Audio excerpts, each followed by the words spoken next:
Bismillahirrahmanirrahim.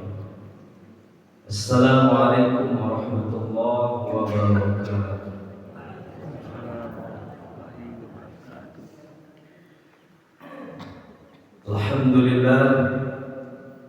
Alhamdulillahilladzi anzala as-sakinata fi qulubil mu'minin liyazdadu imanihim ma'a imanihim. Asyhadu an la ilaha illallah wa asyhadu anna Muhammadan abduhu wa rasuluhu la nabiyya ba'dahu. Allahumma fassalli wa sallim wa barik ala Muhammad wa ala alihi wa ashabihi wa man tabi'ahum bi ihsanin ila yaumiddin. Subhanaka la ilma lana illa ma 'allamtana innaka antal alimul hakim. Rabbi shrah li sadri wa yassir li amri wahlul 'uqdatam min lisani yafqahu qawli. Fasma'u qala Allah ta'ala fil Qur'anil Karim. A'udzu billahi minasy syaithanir rajim. Bismillahirrahmanirrahim.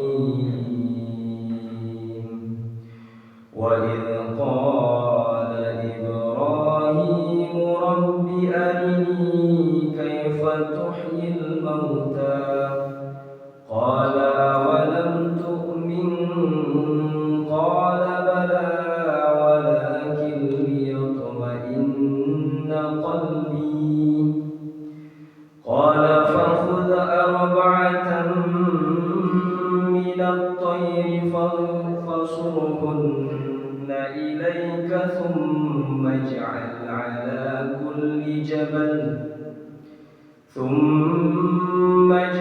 'ala kulli jabalin minhunna juz'an thumma da'uhunna ya'tinaka sa'ya wa'lam anna Allaha 'azizun hakim.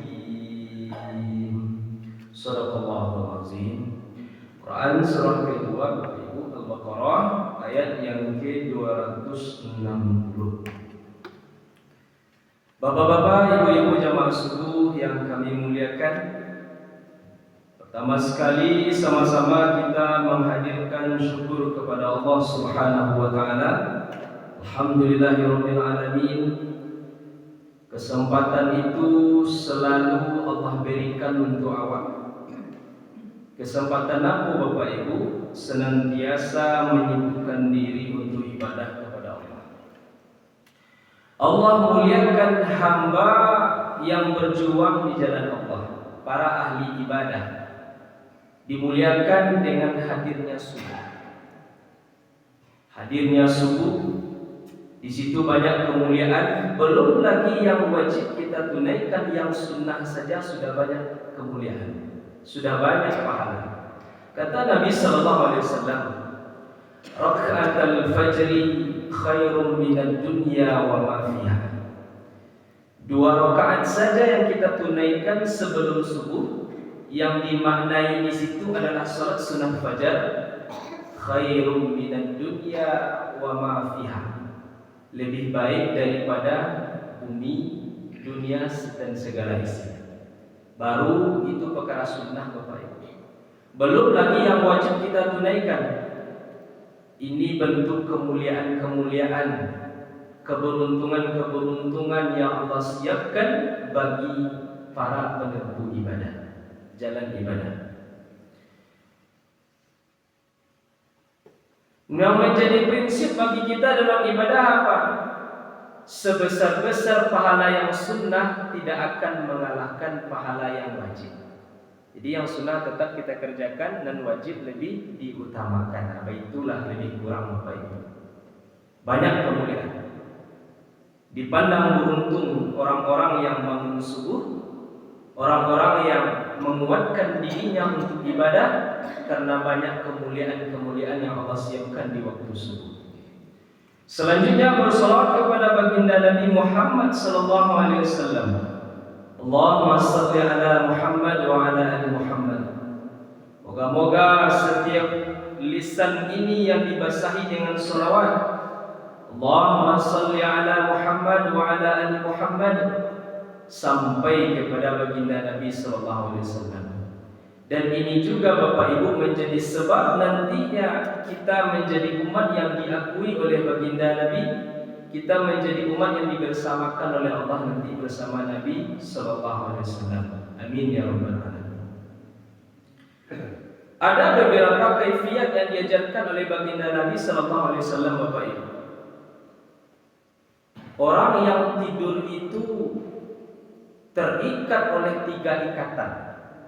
Siapa yang mengikat? Satu makhluk yang bernama syaitan. Lah kaji dulu Bapak Ibu, syaitan itu asal katanya syaitana, yang artinya apa? Menjauhkan. Bila mana seseorang dalam keadaan tidur, dia diikat dengan 3 tali ikatan. Orang-orang yang memiliki keilmuan tentang itu, dia akan bisa lepas dari 3 ikatan tadi dengan 3 bentuk amalan pula. Dipastikan Bapak Ibu, kalau ada orang terlambatnya bangun subuhnya, maka jiwanya tidak sehat sehari itu.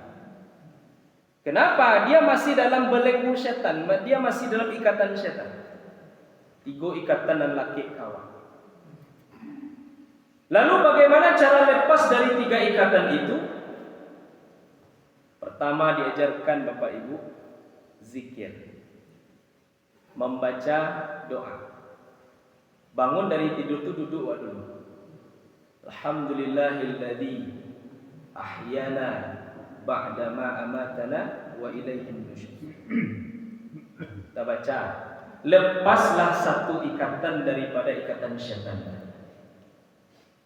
Apakah cukup dengan membaca itu? Apa yang harus kita lakukan? Karena tinggal 2 ikatan lagi. Untuk melepaskan dari ikatan kedua, segera kita mengambil wudu. Ambil wudu tentu nanti niatnya untuk menunaikan ibadah salat. Tatkala seorang hamba sudah mengambil wudu, lepaslah ikatan yang kedua. Lalu setelahnya wudu, setelah dilaksanakan, setelah selesai, apa yang dilakukan? Tunaikan salat. Berarti salat yang dimaksudkan di situ Bapak Ibu bisa jadi tahajudnya kerajonnya dulu. Kan bisa jadi jago jam 3 atau setengah 4. Tahajud dulu atau salat sunat yang lainnya, taubat segala macam. Tatkala yang 3 ini telah ditunaikan, lepaslah seorang hamba itu dari 3 ikatan syaitan tadi. Selamatlah jiwanya di pagi itu sampai nanti malam.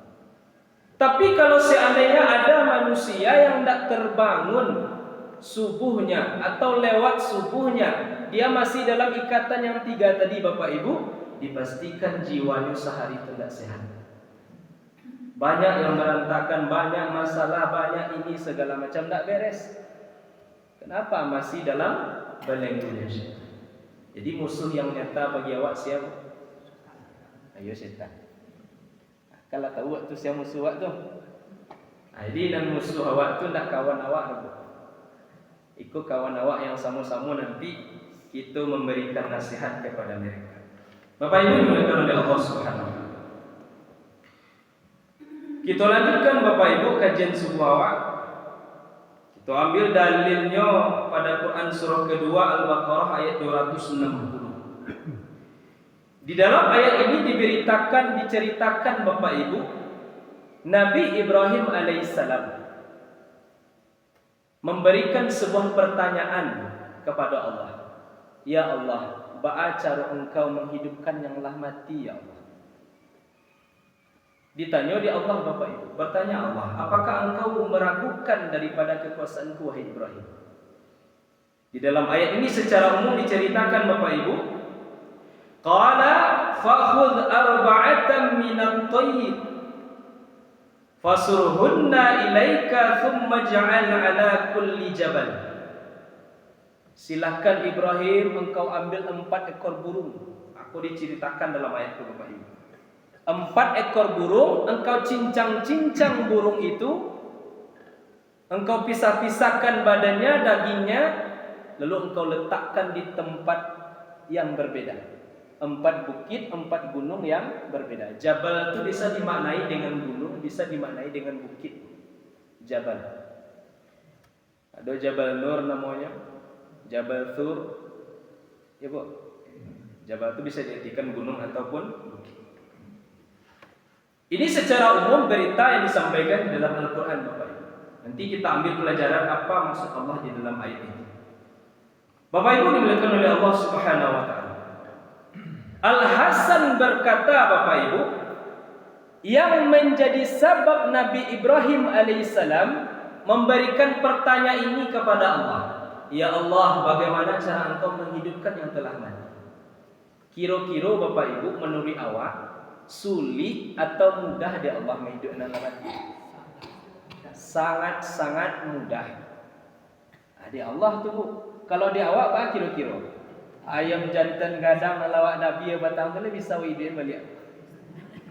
Atau bantiang gadang dan lawak rabahan batang tu bisa hidup balik. Tak bisa tu. Sebab awak nak punya mukjizat dan awak pun statusnya bukan lo Nabi. Semua yang terjadi di kala itu Bapak Ibu adalah pembelajaran untuk umat sampai hari ini. Yang menjadi sebab Nabi Ibrahim bertanya, di kala itu Nabi Ibrahim alaihissalam melewati sebuah pantai Lawi, dan didapati di situ ada sebuah bangkai himar namanya. Himar ko samo jo keledai.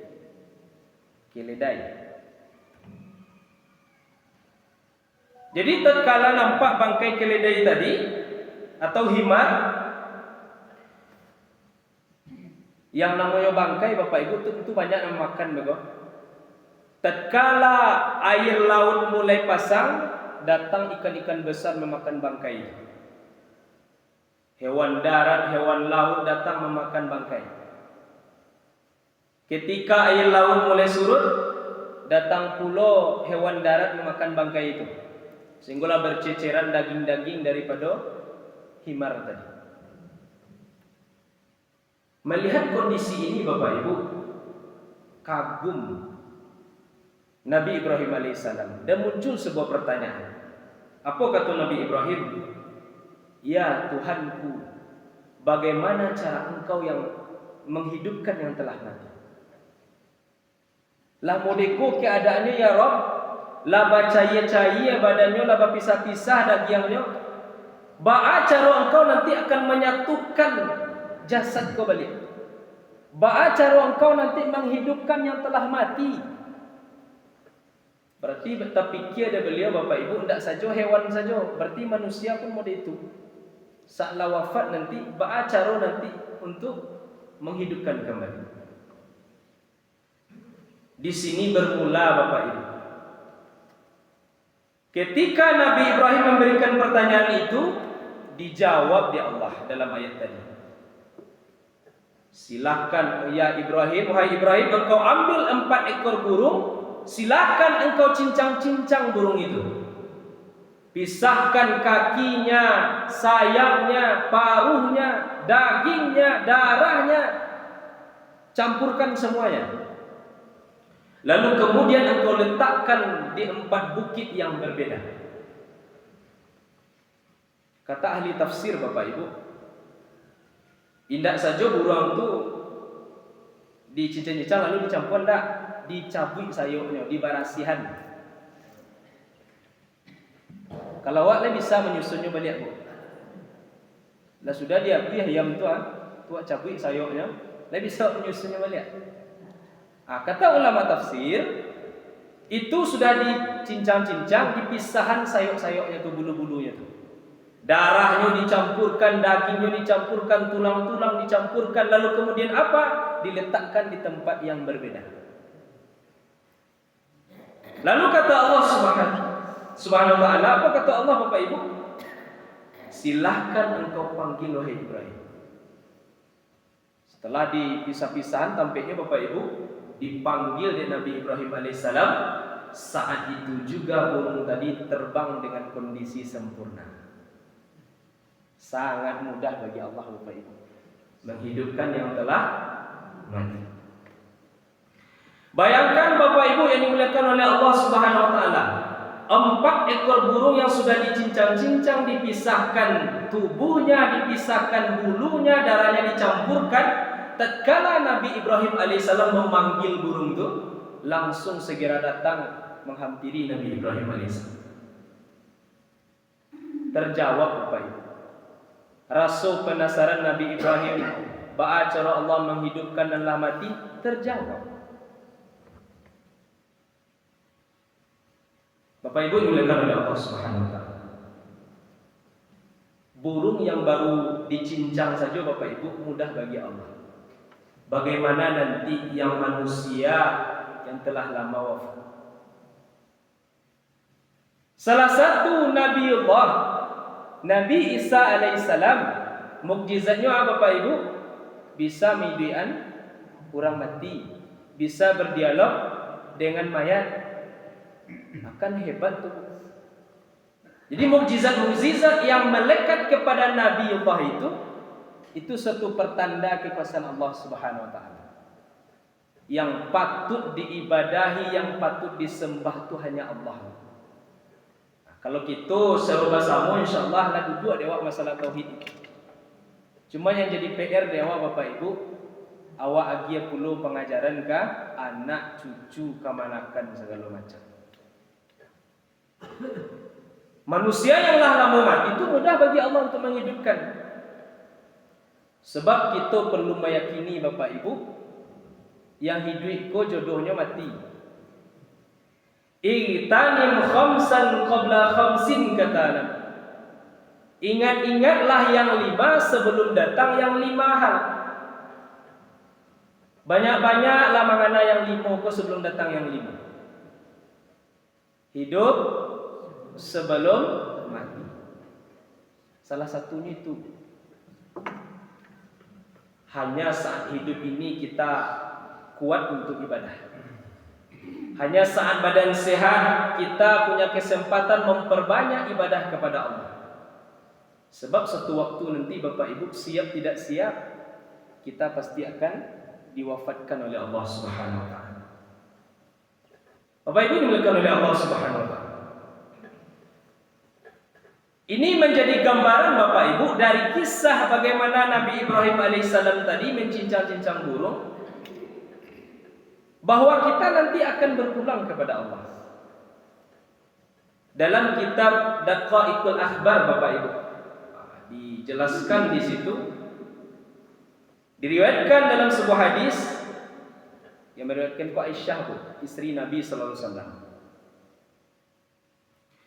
Suatu waktu Nabi sallallahu alaihi wasallam tidur di pangkuan Aisyah. Tidur beliau. Saat beliau tidur itu, Aisyah tadi menghitung jumlah uban yang ada di jenggot Nabi. Dihitungnya baralai uban yang ada di jenggot. Disebutkan dalam kitab itu Bapak Ibu yang dimuliakan oleh Allah, didapati oleh Aisyah itu ada sabalih uban, sabalih alai. Di jenggot Nabi itu apa uban? Ada sabalih. Di saat ditemukan ada sabalih halai uban di situ, berfikir Aisyah, ini suatu tanda baginda Nabi sallallahu alaihi wasallam akan meninggalkanku, akan mendahuluiku, akan lebih duluan wafat daripada aku. Sehingga Aisyah Bapak Ibu menangis beliau. Saat menangis itu keluar ia mata, berdarah ia mata sehingga mengenai pipi Rasulullah SAW. Terbangunlah Rasul. Wahai Aisyah, mengapa engkau menangis? Dijawab oleh Aisyah Bapak Ibu, aku menangis karena mengingat kematian. Aku mendapati di jenggot engkau ya Rasulullah ada sabalih uban. iko adalah tando. Jadi kalau rambut dulu hitam, kinilah putih, berarti tando, ladaki. Dulu kulit tagang, ada kulit ambo ke pak? Kinilah kandua, tando je baru tu. Dulu gigi lengkap, kini balik kecil ni. Tu tando je baru tu. Dulu mata autofokus kecil orang gini, barasiah. Kinilah banyak nang kabuah. Tando je baru. Jadilah banyak tando di awak kau. Lah banyak tando di badan diri kau. Cukup itu menjadi pelajaran bagi awak bahwa dunia aku tidak salamu je dong. Susah mana ibu awak di dunia aku, bapak ibu sabanta. Biarlah susah di dunia, asalnya bahagia di akhirat. Ya bu, tidak bahagia dunia, bahagia akhirat dong. Kalau dia mau bahagia dunia, bahagia di akhirat. Kayu dunia, kayu lo akhirat. Kan ada doanya bu ya, yang tak pernah awak tinggalkan. Rabbana atina fid dunya hasanah wa fil akhirati hasanah wa qina adzabannar.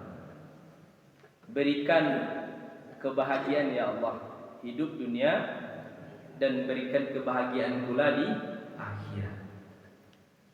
Bahagia aku tentu menurut Allah bu. Kalau manusia aku kan bahagianya banyak loh ya, punya macam. Jadi Bapak Ibu dimuliakan oleh Allah Subhanahu wa taala. Apa yang membuatmu menangis kata Rasulullah diceritakan oleh Aisyah seperti itu kepada Nabi. Lalu ditanya di Nabi Bapak Ibu, keadaan apa yang paling menyakitkan bagi seorang mayat? Aku tanya Nabi. Jadi Nabi itu bahasanya pendek tapi maknanya dalam. Contoh satu hadis. Ada seorang sahabat bertanya kepada Rasulullah, itu ada dalam kitab hadis Arba'in. Ya Rasulullah, berikan aku sebuah nasihat dan aku tidak akan tanyakan kepada yang lain. Apa jawaban Nabi bu? Amantu billah tsumma istaqim. Itu bahasa Nabi. Engkau beriman kepada Allah dengan sebaik-baiknya, sebenar-benar beriman, tsumma istaqim, kemudian engkau istiqomah. Kok dikaji mana kan dalam itu. Sama dengan ini ketika Nabi sampaikan kepada Aisyah, menurut engkau hai Aisyah, apa keadaan yang paling pedih bagi seorang mayat? Dijawab oleh Aisyah ketika itu Bapak Ibu, ketika seseorang wafat, ketika seseorang meninggal dan statusnya telah menjadi mayat, keadaan yang menyedihkan kata Aisyah, anaknya menyampaikan sebuah kalimah, wahai ayah, wahai ibu, wahai ayah, wahai ibu, tak bisa kami mencelik engkau ledo. Itu kata Aisyah, itu keadaan yang menyedihkan. Menjawab baginda Nabi sallallahu alaihi wasallam, Bapak Ibu, ternyata nak boleh itu dong. Keadaan yang menyedihkan bagi seorang mayat itu apa? Tatkala tengah diselenggarakan. Cincin kau ditanggan di orang ku amih gadang mana di jari awak ditanggan orangnya. Yo. Baju awak dibuka di orang. Kalau pakai imamah, pakai peci ditanggan di orang. Tidak satu pun kita bawa Bapak Ibu. Harta yang kita bangga-banggakan, cincin amih segala seladang lalu bangga-banggaan ditanggan orang nanti kalau mati. Tidak dibawa ke dalam kubur itu. Sebab tidak akan memberi manfaat daripada cincin itu kalau ditanya malaikat nanti. Man rabbuka? Tidak bisa dibantu di cincin itu. Amal awak. Pakaian awak yang melekat kepada tubuh ditanggan di orang sedalahnya. Diganti jo kain kafan. Putih, tidak ada motifnya, tidak ada coraknya, putih polos. Pakaian yang kita bangga-banggakan, yang kita memuliakannya, yang acuk cariton ke orang, iko bajunya, iko dasarnya, itu dibuka di orang nanti. Lalu kalau nyo mungkin pakai imamah, pakai peci, dibuka dia orang. Iko disampaikan oleh baginda Nabi SAW kepada Aisyah. Ikolah keadaan yang menyedihkan. Tanya tu yang dulu selama di dunia, yang nyo berharap daripada kepemilikan itu memberikan manfaat. Itu tidak ada amal. Bapak Ibu dimuliakan oleh Allah Subhanahu wa taala. Itu keadaan yang menyedihkan kata Rasulullah sallallahu alaihi wasallam. Lalu kini Bapak Ibu, alhamdulillah masih awak diberikan kesempatan oleh Allah. Sering aku sampaikan Bapak Ibu, apapun pakaian yang awak miliki, walaupun itu lapisan, bawa untuk ibadah. Sebab pakaian itu akan menjadi saksi nanti di hadapan Allah Subhanahu wa taala. Inyo pernah dibawa ibadah. Jadi tidak selalu nan baru bawa untuk salat. Nan lama pun kalau masih layak pakai, silakan dibawa untuk ibadah. Pakai untuk ibadah. Nan baru tentu boleh aja. Dengan catatan apa Bapak Ibu? Indah pamer. Nabi SAW sampaikan Bapak Ibu, hati-hati dengan syirik asghar, syirik kecil. Apa yang dimaksudkan syirik kecil itu? Riya, pamer, syirik kecil. Bapak Ibu dimuliakan oleh Allah Subhanahu wa taala. Ini kata Nabi Bapak Ibu menjelaskan kepada Aisyah radhiyallahu anha. Lalu kemudian tatkala seseorang sudah wafat, Bu, berarti statusnya sudah jadi mayat itu. Di saat memandikan, di saat menyelenggarakan jenazah itu, kalau teranglah dia cakap orang tu, Bu, mungkin dengan penuh kehati-hatian lah awak dalam memandikan. Tak selama kau lah penuh dengan kehati-hatian. Ucapannya, Bu, wahai orang-orang yang memandikanku, ketika engkau mengalirkan air, alirkanlah dengan baik. Ketika engkau membersihkan tubuhku, bersihkanlah dengan baik. Sungguh tubuhku dalam keadaan terbakar. Karena begitu dahsyatnya saat sakaratul maut dan malakul maut itu mencabut nyawaku. Cuman di awak Bapak Ibu, tidak terangah bahasa itu di awak. Elok-elok lah, lambik-lambik lah kecilnya. Yang patut untuk menyelenggarakan tentu orang yang berilmu. Dari keluarga tentu patut jo. Tapi mestinya juga berilmu. Yang menjadi imam ketika salat jenazah itu adalah yang paling berilmu. Boleh anaknya, kalau ada ilmunya silakan. Tapi kalau tidak ada ilmunya, Bu, fatal jadi. Bapak Ibu dimuliakan oleh Allah Subhanahu wa taala. Inilah bahasa atau kalimah yang disampaikan di mayat. Tubuhku dalam keadaan terbakar. Kenapa? Dahsyatnya sakaratul maut. Dalam riwayat lain disebutkan Bapak Ibu, bahasa sakinya mati itu sama ibarat dimasukkanlah kawik ke dalam mulut awak sampai ke dasar paru. Setelah itu dihentakkan secara karih keluar. Begitu pedihnya sakaratul maut. Nak diawakkan dalam tarasu oleh Bapak Ibu. Tapi ada masuknya nanti awak sampai ke situ. Siap tak siap? Banyak amal ibadat atau walun?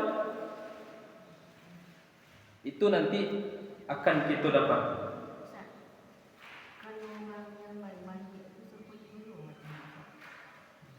Nan bayak-bayak. Kalau nan bayak-bayak amal ibadahnya elok, tentu berbeda je orang nan tidak bayak-bayak.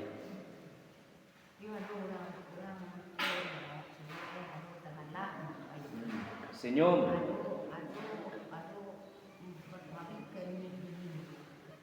Itu dahsyatnya sakaratul maut.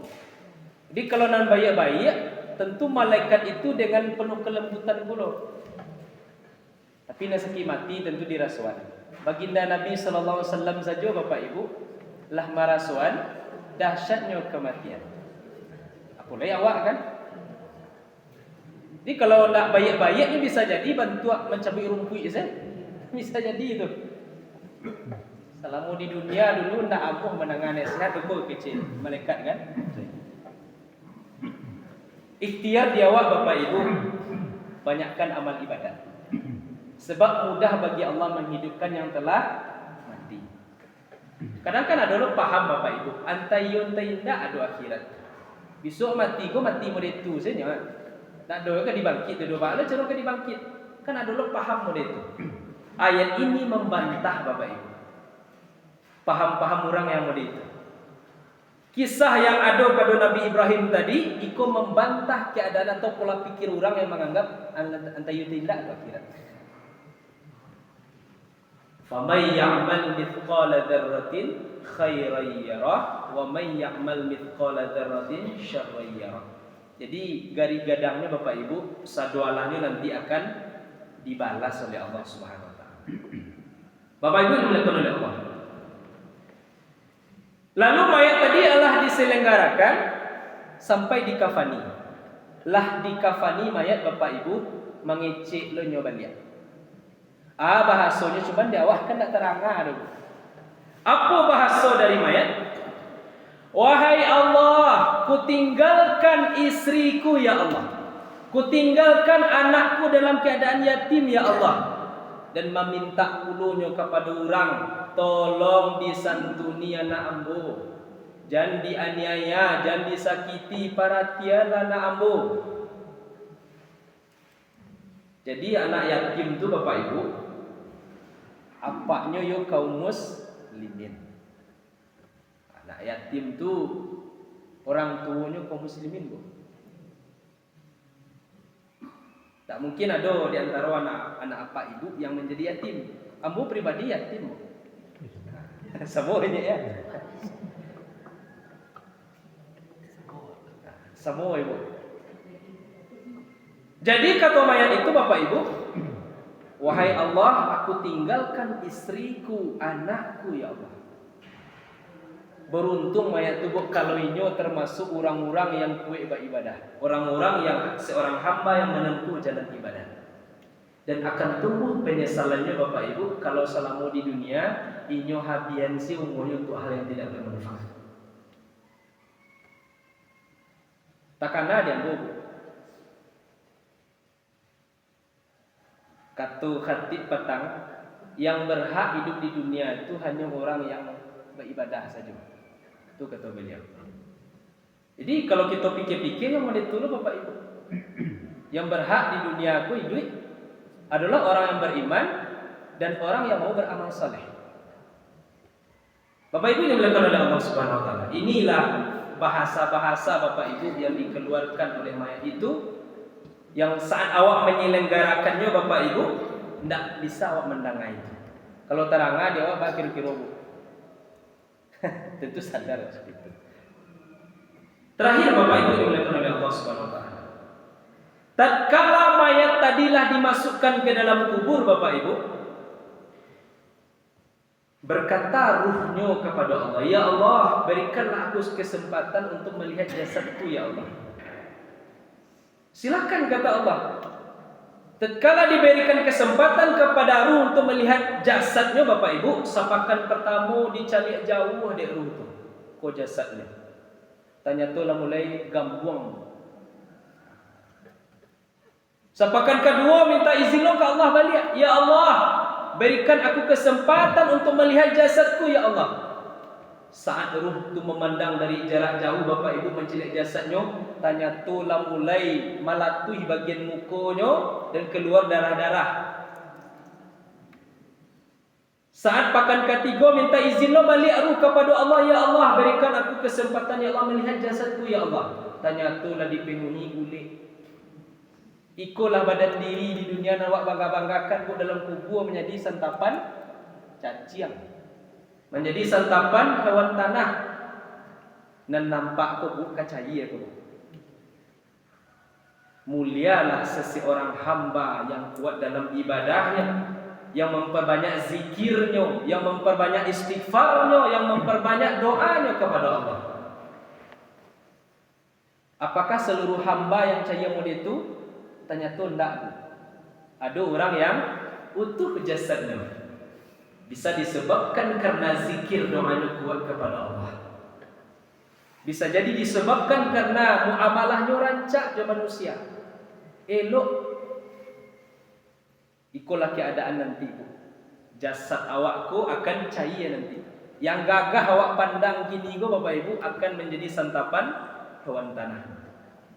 Bapak Ibu dimuliakan oleh Allah Subhanahu wa taala. Ini menjadi pelajaran bagi kita semua Bapak Ibu yang telah dikubur, yang telah wafat, mudah bagi Allah untuk menghidupkan kembali. Sebagaimana mudahnya Allah perintahkan kepada Nabi Ibrahim alaihissalam dalam ayat tadi, setelah dicincang-cincang burung, dipisahkan tubuhnya, dagingnya, tatkala dipanggil, maka burung itu datang kembali. Begitu mudah bagi Allah. Kun fayakun. Mudah bagi Allah Bapak Ibu. Atas dasar ini perlu menjadi renungan bagi kita Bapak Ibu untuk semuanya, terutama bagi ambo sendiri Bapak Ibu. Segala bentuk aktivitas awak di dunia Bapak Ibu perlu awak dekatkan dengan zikir dan doa. Perlu kita dekatkan dengan amaliyah. Perlu awak banyakkan dengan amal-amal saleh. Supaya apa nanti Bapak Ibu mulia awak di sisi Allah. Perbaikilah solatmu, maka Allah akan perbaiki hidupmu. Aku kan semacam motivasi di awal. Wak perbaiki ibadah awak, solat awak, maka Allah akan perbaiki hidup awak. Jadi yang menjadi kuncinya apa? Yo solat. Sebab solat itu adalah perintah. Al aslu fil amri lil wujub. Asal daripada perintah itu adalah wajib. Mesti kita tunaikan. Tidak ada pilihan lagi. Mesti awak tunaikan ibadah salat. Karena itu adalah perintah. Kalau kanak-kanak Bapak Ibu, dalam peristiwa Isra Mi'raj, Nabi menjemput perintah itu dari 50 menjadi 5. Baranglah banyak kurang tu. Ibu-ibu nak suku magu di pasar apa? Dari 50.000 menjadi 5.000. Kan senang hati awak tu. Alah 5 saja waktunya sehari semalam Bapak Ibu mesti kuat awak tunaikan. Lalu kalau tidak sempat juga menunaikan yang 5 waktu kok, alasan nak awak kemukuan ni. Sibuk awak, lebih sibuk Allah pada awak Bapak Ibu. Diceritakan ketika Imam Al-Ghazali ditanya oleh jamaah tu, tanya tu apa kesibukan Allah tu dua bu. Pertama, Allah tu sibuk setiap hari menyiapkan rezeki untuk hamba-Nya. Yang kedua, Allah sibuk menaikkan derajat seseorang dan menurunkan derajat seseorang. Jadi yang diturunkan derajat itu bu, bagi hamba-hamba yang merasa sibuk dan tidak sempat untuk ibadah kepada Allah. Jangan-jangan nanti Bapak Ibu terhina badan diri dalam kubur seperti yang dipandang oleh Rum tadi. Pekan pertama, pekan kedua, ketiga, ternyata jasad sudah dimakan oleh hewan tanah. Tapi awak nanti mau itu badan diri awak. Semoga Bapak Ibu kajian kita hari ini singkat, semoga ada manfaat Bapak Ibu. Lebih-lebih bagi kami yang menyampaikan fakir ilmu. Barakallahu fikum, billahi taufiq wal hidayah. Assalamualaikum warahmatullahi wabarakatuh. Assalamualaikum warahmatullahi wabarakatuh.